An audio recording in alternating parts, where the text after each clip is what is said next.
Alright, so I was editing a review for Empire Strikes Back because I'm trying to review all the Star Wars movies before The Last Jedi comes out. But while I was doing that, I was rewatching The Terminator, and it was rad, and I was like, why don't I just review The Terminator? So here we go.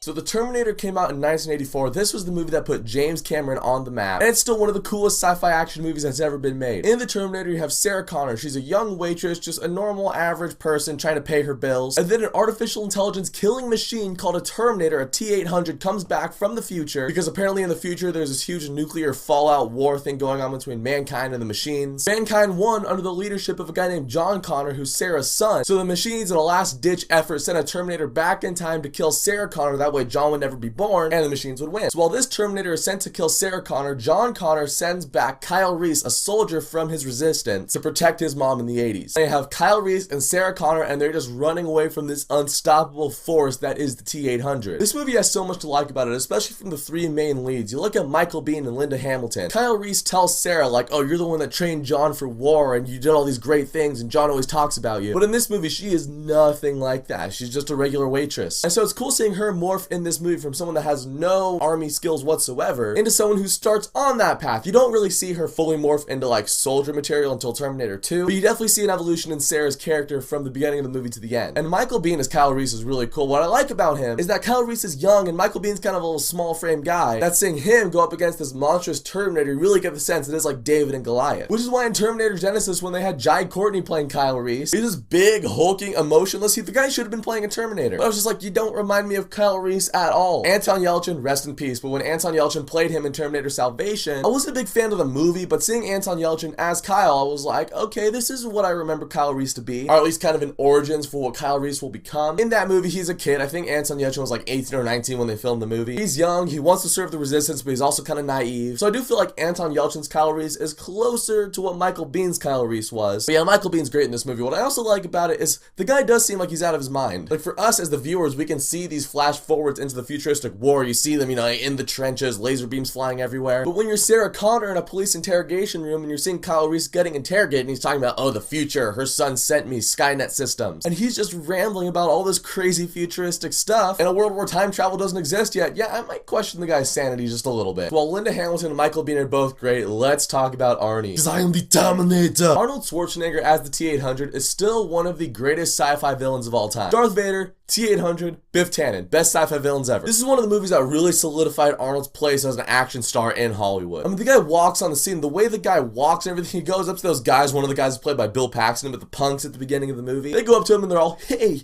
nice night for a walk. And the way he responds, he's just like, nice night for a walk.